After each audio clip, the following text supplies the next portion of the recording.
So this is the chest press machine gang. It works the pecs and up and through the shoulders, and how we want to make sure we set this machine a couple different ways and a couple different adjustments we're looking for. When I sit into the machine, I want to make sure the handles are going to be about even with chest level. So if I had a bar that came across, it would literally be even with my chest. So, and I want to make sure it's not too far away, so that again, if there was a bar as I brought it back, it would be able to touch my chest. So one of the adjustments we look to do with this is to push this handle down, and this can adjust where the bench moves me closer or farther away from the handle, so that when I sit in, I want to be close enough that again, if I came down, and imagine if there was a bar coming across here, it would actually touch my chest. If it's too low or too high, what we're going to do is adjust the seat. So we'll adjust the seat by pushing this handle in and raising the seat either up or down to adjust where the bar is going to make contact with the chest. And one of the keys on any selectorized piece of equipment is to adjust the weight. You simply pull the pin out.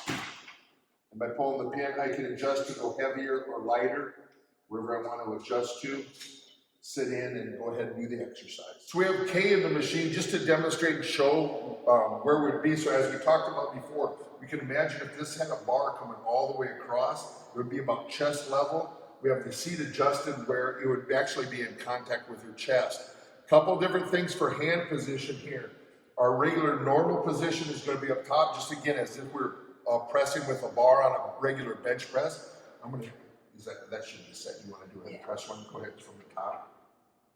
So you'll see she's going to extend her arms to bring it away. As she comes back, she's not going to let the weights come down, so she keeps constant tension on the muscle tension as she's going through the exercise. We also can, when she brings it back, I'm going to show if there would be any type of, you might have shoulder injuries or some discomfort. One of the things we can do is change our hand position to what we call a neutral grip.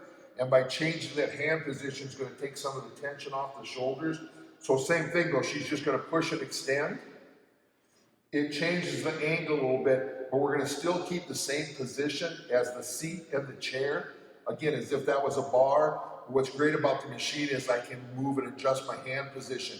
If you're going to free weights, we'd change up by using dumbbells instead of using a bar. One of the other things that's important to make sure as we're doing this too, you can see with Kay here as she does exercise, her shoulder blades want to keep in contact with the pad in the back.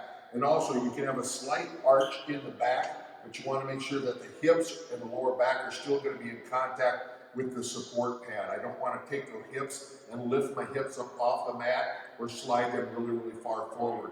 So I should have contact point in the back, contact point from the shoulders, and as she goes through and does that press, she has really good control, keeps her core nice and tight, and keeps good body position through the whole exercise.